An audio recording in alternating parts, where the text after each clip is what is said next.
So itemization might be bigger than the actual picks and bans. We'll get into game number 2 here and see if Quantum does elect to change anything in that regard. It's CAZ versus Quantum. CAZ picking up game number 1, and right away the Ymir banned out. And that's, I said that from the beginning. The game as it continued, I think more players started sharing the brunt of the weight, but this game got handed to CAZ by way of Minos's Ymir. He said, all right, thanks for the gank. I appreciated Hunbats. Now it's my turn. Picked everything up on his shoulders and then said, okay, now we can share it. I've brought you the game. So Ymir absolutely can't be a part of that. Cupid, Kraken, and Zeus banned out as well. And Quantum's first selection is Poseidon. And I like that first pick selection. I think that Sirduckbot did an excellent job on that Poseidon. Same. Sure, a couple of whiff Krakens here and there, but when you're in when everything's going on around you and your team is already so far behind, it becomes really difficult to try and really handle things as well as you would have liked. But with the Odin pickup for CAZ, as well as the Awilix, this is where things could get a little bit interesting for Quantum. I love seeing these characters selected next to each other because Awilix not only does it's interesting, Awilix counters Odin by way of just, okay, you jumped on me, now I'm going to pull you. And she also supplements him very well. If you want to jump out of the Odin cage, you get brought back into it. So Awilix and Odin kind of, you take away his counter and also boost him. And Thor across the way, smart thinking by Quantum, one of the characters that can get out of the ring without a jump. You see that Zhong? I see the Zhong. I actually like the Zhong here, though, too. because when you have a giant circle to keep everybody inside, and Quantum had 3 characters who aren't exactly the greatest at escaping from an Odin ring. I mean, Thor, sure, he's got his Mjolnir's Atonement that can get him out of those sticky situations, but if he's not careful with the ones, he's going to get locked in there alongside everybody else on his team so far. That's the big deal. Last time we were up here, we were lamenting a Zhong pick because it was about and this is all about the burst, all about the composition. This is not a burst composition as they lock in Bacchus, but this composition is more about sort of elongating the situation. I actually expected to kind of see a little bit of a healer. Not going to see it with the Bacchus, but the Xbalanque picked across the way. I like to see his character come out a little bit more and more. I like Xbalanque. I like what he can provide to the team environment, especially considering that they have the Thor available. So both of those ultimates, Thor with the semi-global and then Xbal with the full-on global, excellent utilization between the two if they're able to execute that. But you also have to consider, though, Aery Xbalanque or Xbalanque Sobek, not the greatest push potential when it comes to the laning phase. And Anhur Bacchus might be able to find the better end of that. Yeah, I mean, that it's interesting. I really want that to be Xbalanque Sobek duo lane because that's the best clear you're going to get. But I don't think Ares has been played solo since I can't imagine being it in the solo lane. Not going to happen this time around. Minos on the Warrior this time as we see the Odin selection. And then OverPoweredUSB on the Awilix, which I really like. Yeesh, I almost said Awilix. What's that about? Sheesh. That's all you gotta remember.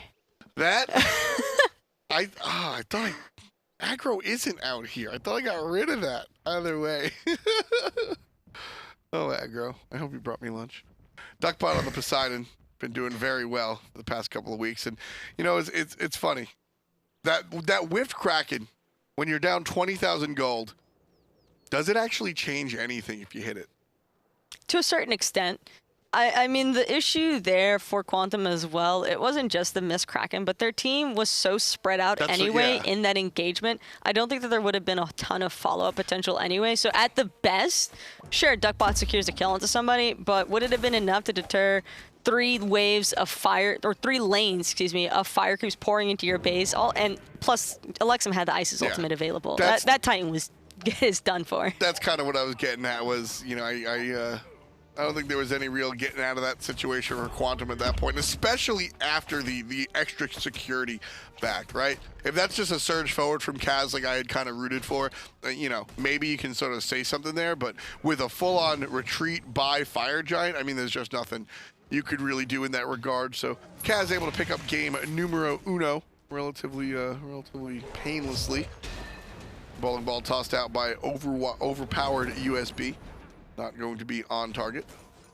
If DineOhSaw is on point with the Ares chains this game, it could be extremely problematic for CAZ because their whole team is so dependent upon mobility, other than the Zhong, but Anhur, Bacchus, Awilix, Odin, those are 4 leaps that you'd like to get off the ground. I mean, don't forget, Feather Step can also be crippled out, which is a very important thing to keep note of.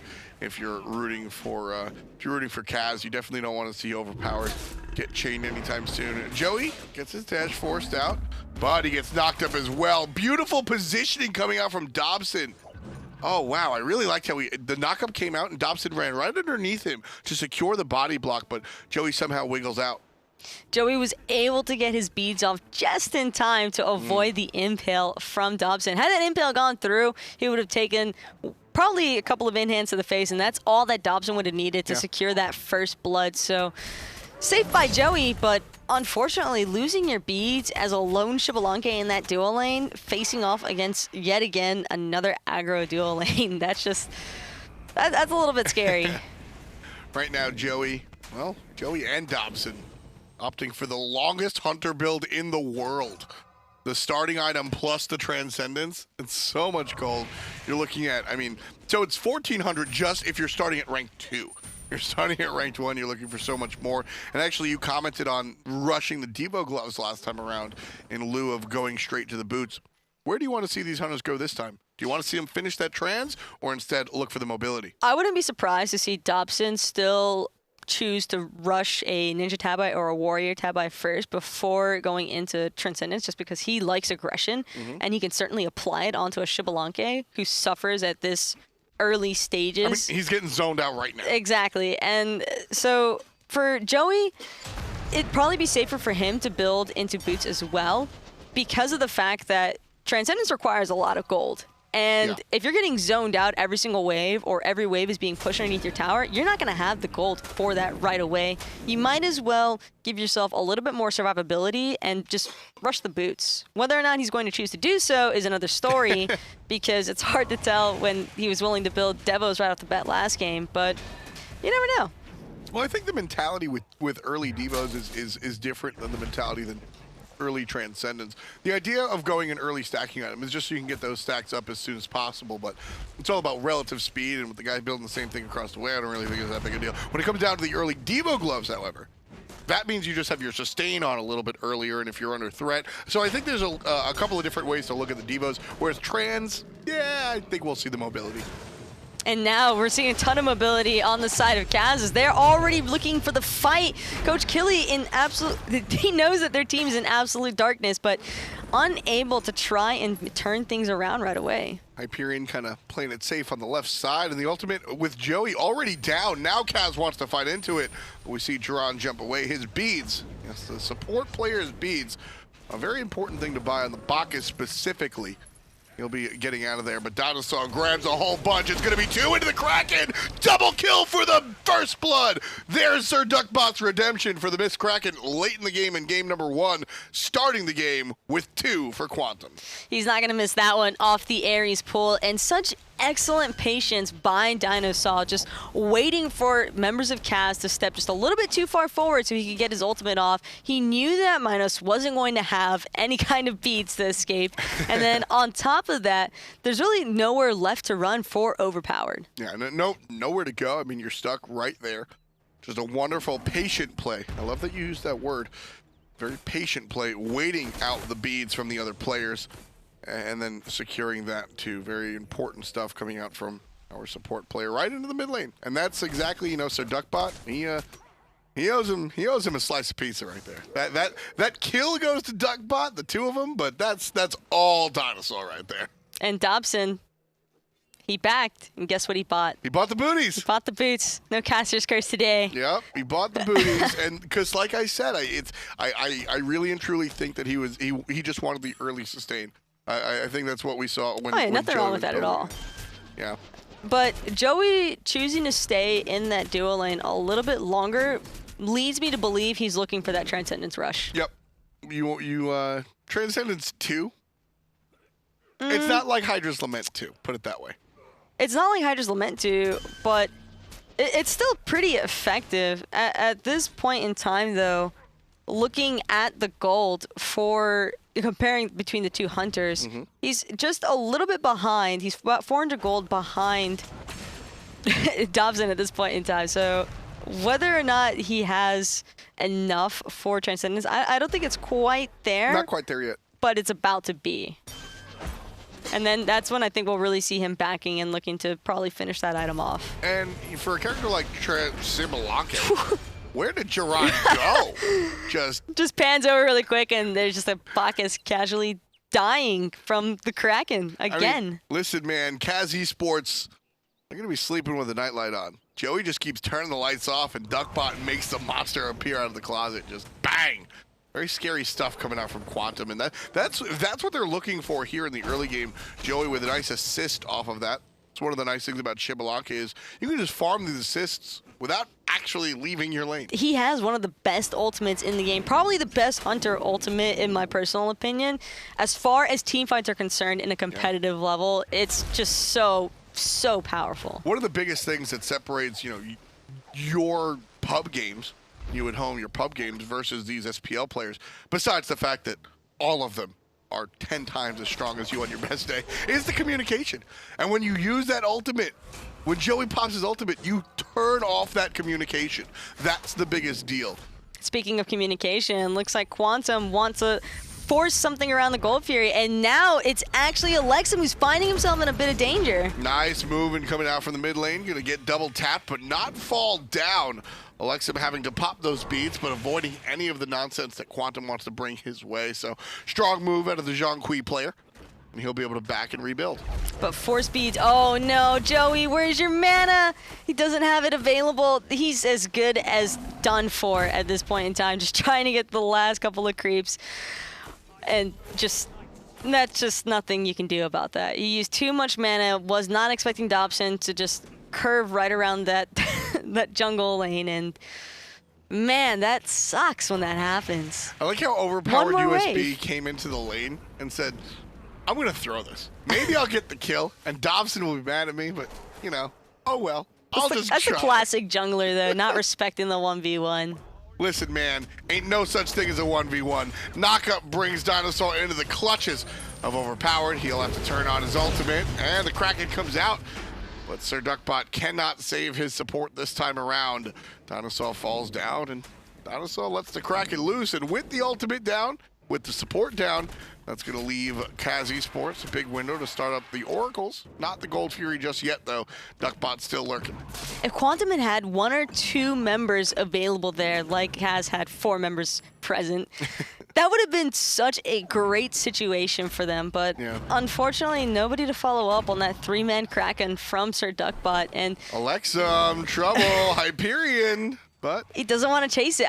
You can't blame him for not wanting to pursue that. The 2 members strong on the side of CAZ, just perfectly able to protect their mid laner. I don't want that. I don't want that. Hyperionnn has the ultimate, so I don't know. There's some hyper aggressive player out there saying he could have chased, got the kill, and ulted out, but I don't know. Awilix can do a lot of burst damage next to a Bacchus, so I'm a little bit afraid of that situation. Either way, Zhong lives to see another day, building into what looks to be a Void Stone. Interesting choice for a mid laner. Not necessarily. I mean, I think what Elexum is looking for here is he just wants to be tanky for these Krakens, should he find himself off guard. We've seen DineOhSaw spending most of his time hanging around the mid lane jungle area, so if he catches anybody off guard, that's perfect setup for Sirduckbot, and that's really all that he needs. So if Elexum can survive and let his ultimate just keep bursting off and slowly ticking away at the side of Quantum, that's perfect. Hyperionnn from the backside gets the stun onto Overpowered, who also gets yanked, but not enough damage. Just not enough damage. Elexum has to pop his ultimate to save himself and stays very tanky. And that brings me back to my point in that the Void Stone is an odd selection for a mid-mage in general, but not an odd selection for a Zhong. We were talking the last broadcast about how the Zhong didn't really fit. Gold Fury down half HP. Nice zoning coming out from Jeron. Dobson's here as well. Ultimate coming out. Takes down Sirduckbot. Hyperionn's going to land down and miss his intended target. Ring selected around Joeeey, and the Gold Fury leashed. Nice double tap. Oh. Double tap, though. With the basic. Elexum was not expecting. I was not expecting. I think I can safely speak for you and say you were not expecting a dead, just a dead mid. His health just disappeared. I mean, it was there and then it wasn't, and the same can be said for Joeey. I could see. The I could have seen one more that waves. He's trying. He just wants the farm, but he is not like getting away with pushing up to those waves. I mean, that's kind of what you expect to happen every single time to a Xbalanque, though. They need to be punished every time. Or by award. Now you got to be Zet, man. Just one. Just one more wave. Just there is no vision on the left side for Quantum. And Joeey is just walking up. He's just walking up with no vision. Really rough stuff.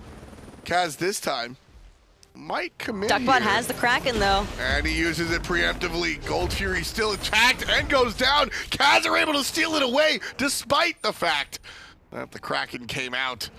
CAZ secure their Gold Fury. Still a little bit in the lead by 1,000. DineOhSaw on the chase, and he's going to go down. Burp here, and a basic there, and Jeron takes him out.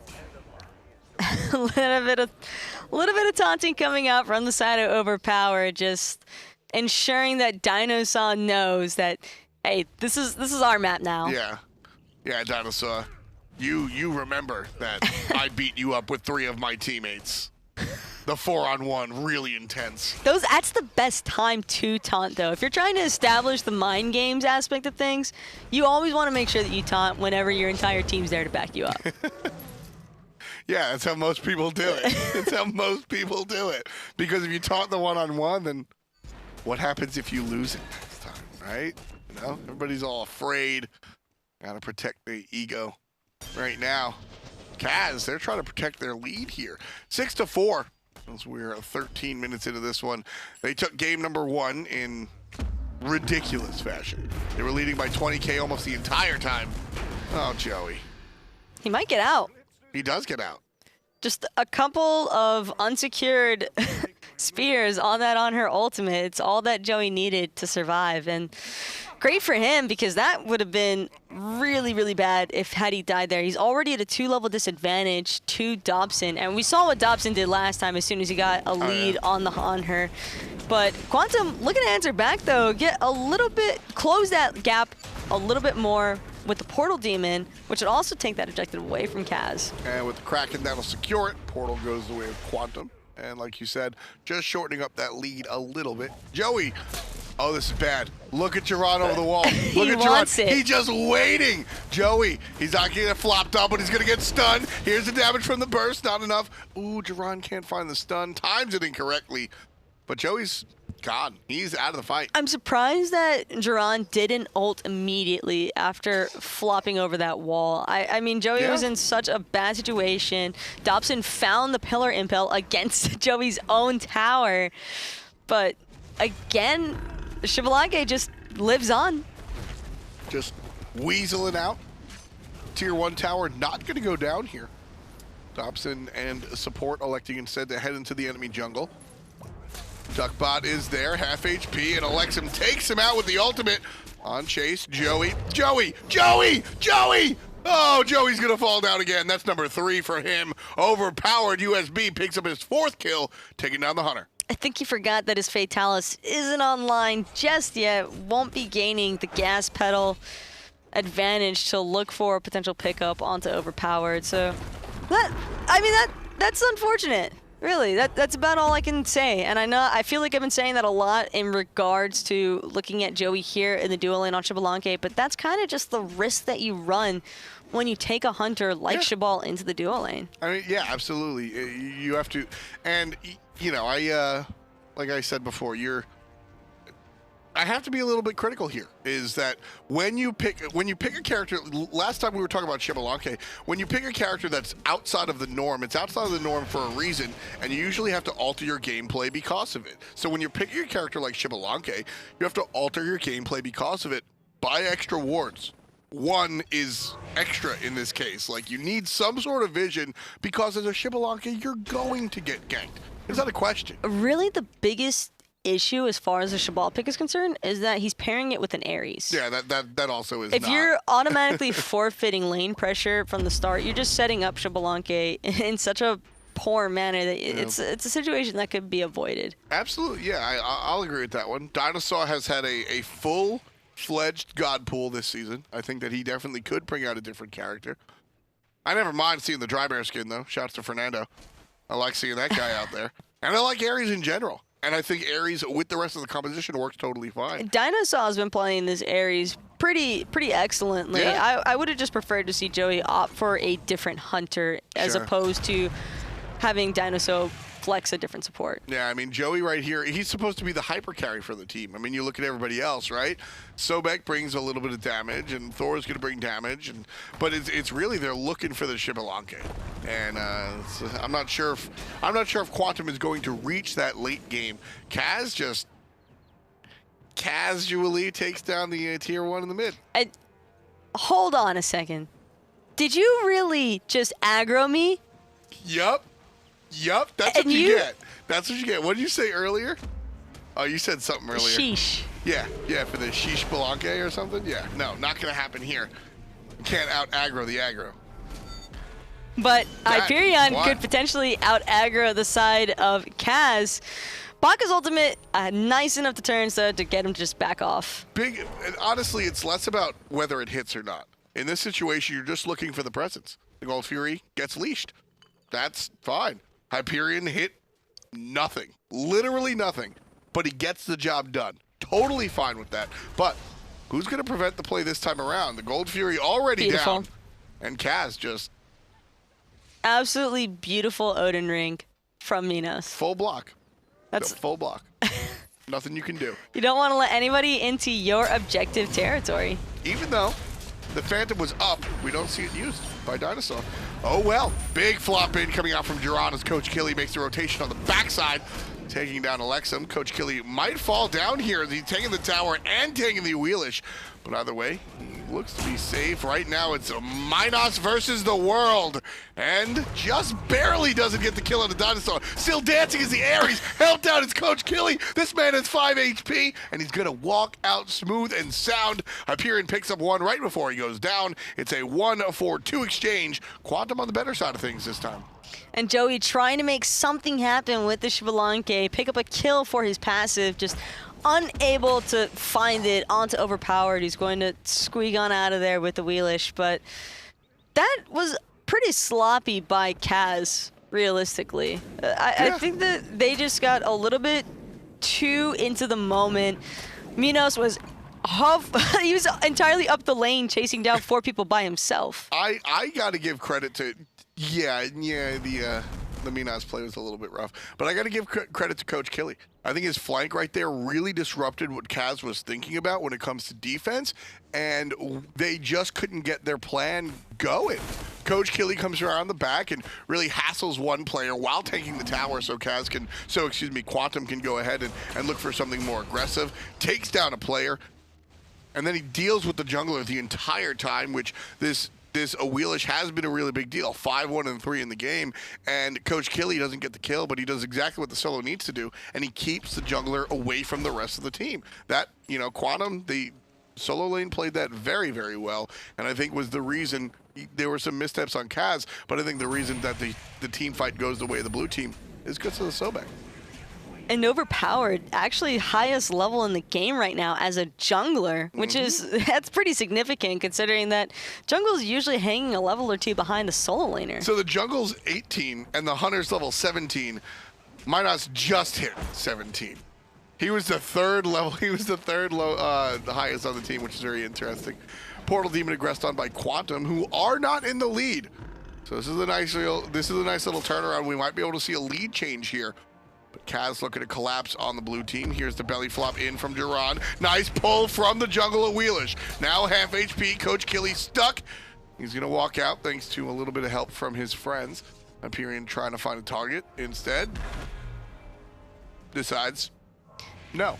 I mean, CAZ, that's the right decision to go ahead and just back off, disengage. They knew the Phantom had been popped. That's what DineOhSaw was trying to inch towards to let his solo laner escape from that ring of death. But now that they know the Phantom is unavailable, that Odin ultimate doesn't have the longest cooldown in the world. If anything, it's probably one of the shortest.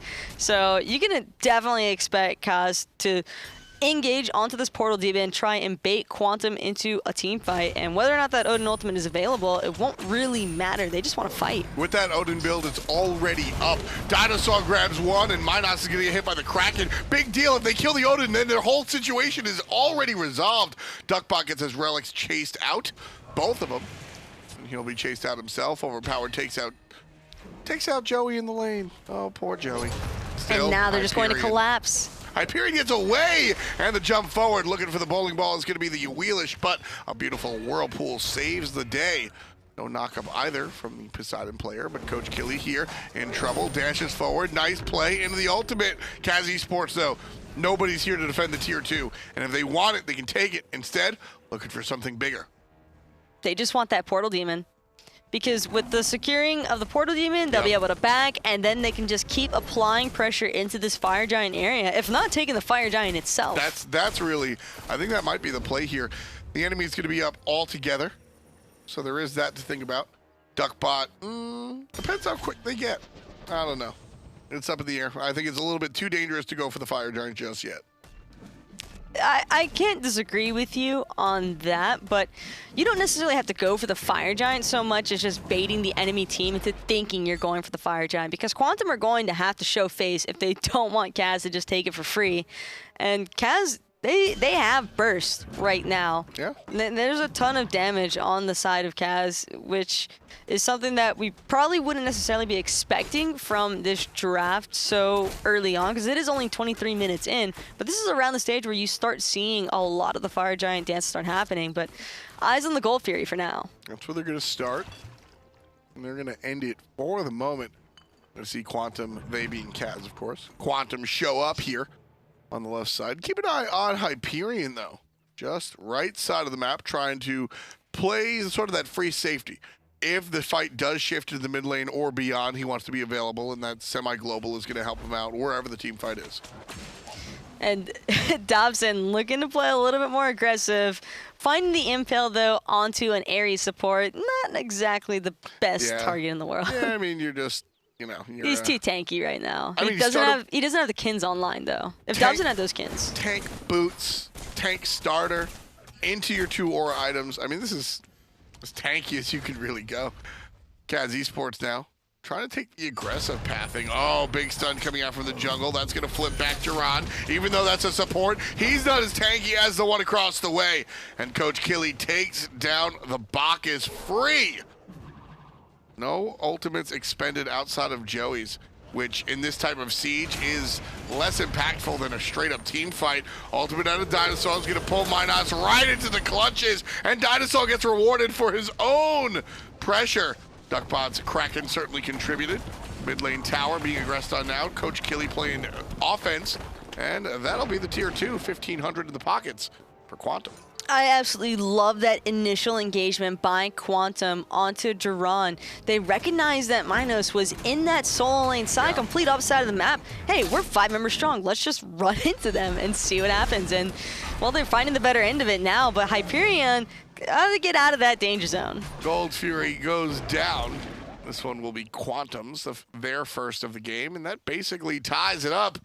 Team separated by less than 1,000. And that's exactly where you want to be if you're Quantum.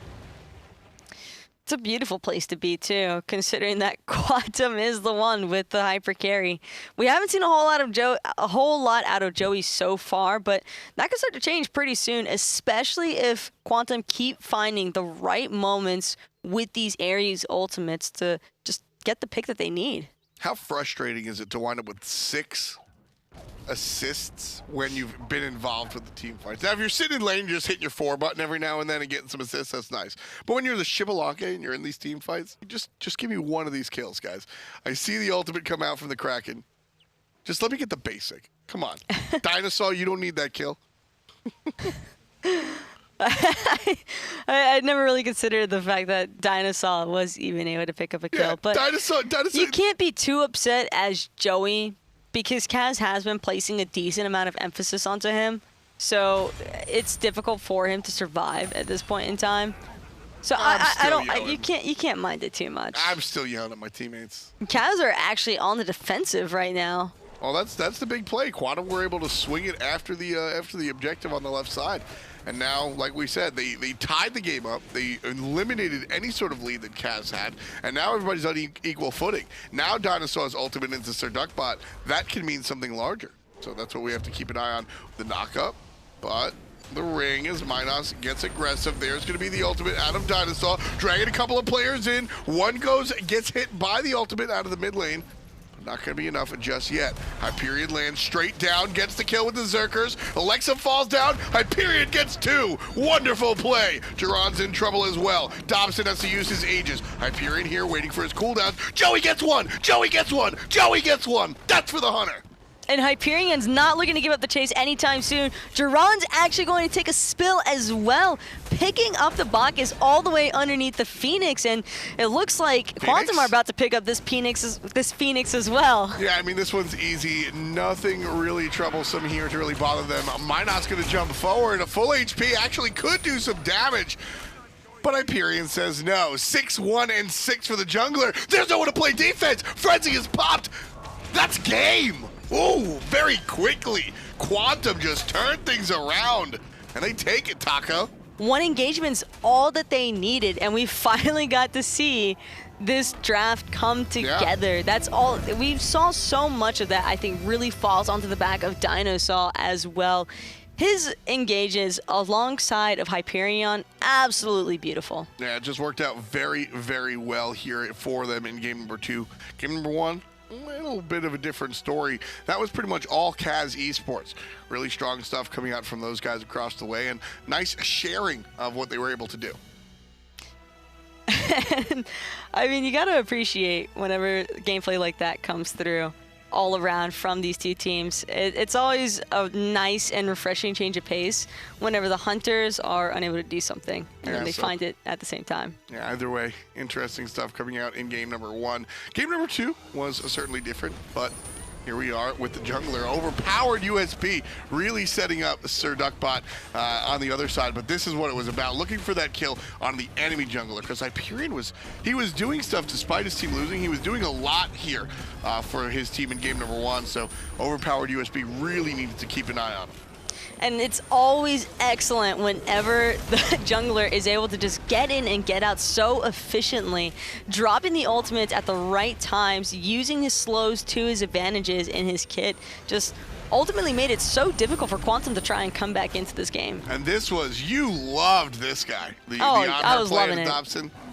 I mean, aggression is what you need to, if you're gonna pick Anhur, play aggressive, go in, turn on that gas pedal. You've got the fatalities, you've got the damage, and this guy, Joeeey, had nowhere to run. Yeah, what are you gonna do in that situation? There's nothing to do.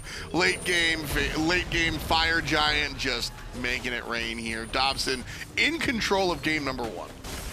But I mean, at the same time, you also have to consider Dobson's positioning throughout this entire game was pretty phenomenal. He knowingly didn't have the lifesteal available to him, but then he immediately switches it up, just plays a lot more backline, waits for his team to play the front line that he needs in order to get his damage off, and that's what really made it all come together for game number 1 on the side of CAZ. Hyperionnn tried in game 1. He was really looking strong on that Susano, but his team wasn't pulling it together. Game 2, he brings out the Thor, and the team surrounds him in all the right ways. This jungler really enabled his team to start things off. That was just a surprise. I love watching the skill out of there, because you get the double tap, but also the basic cancel to really secure that kill. And in-hand canceling on a Thor on the box. That's incredibly difficult to pull off, and the fact that Hyperionnn was able to secure it almost every single time was just absolutely beautiful.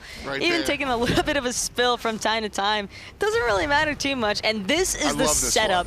That wall that separates CAZ, even as brief as it was the moment of time that Quantum needed to just get in there and destroy. I like the patience out of that one. Hyperionnn gets a double kill off of the ultimate and the ensuing Zerkers, and then just walks down Jeron here all the way to the enemy base. Hey, that's where Joeeey got the kill. But Hyperionnn just lands, he goes up to the sky, makes a cup of tea, and then comes back and lands down on the opposition. It's like, oh, by the way, I'm still up here. Yeah, because that's the prime time that he needed. He waited out the enemy abilities. He waited out what the team needed, and then he lands down and gets the doubleon, and then winds up finishing off everything. And then all of a sudden, you hit tab. Everybody's dead. I mean, shout outs to Quantum in that second game as well, because they completely 180'd the situation entirely.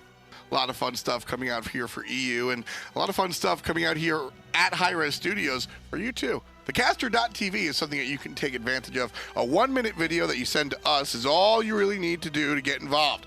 And you can get a flight down here to Atlanta to come hang out with us. But I think the bigger prize is the $10,000 that you get should you wind up in first place. So that's something that I think a lot of people are interested in. Plus, if you come down to Atlanta, you could try and con a couple people out of some gems. So, with the $10,000 prize. That's absolutely true. We'll be back with some more EU SCL action in just a few. Stay tuned to Hi-Rez TV.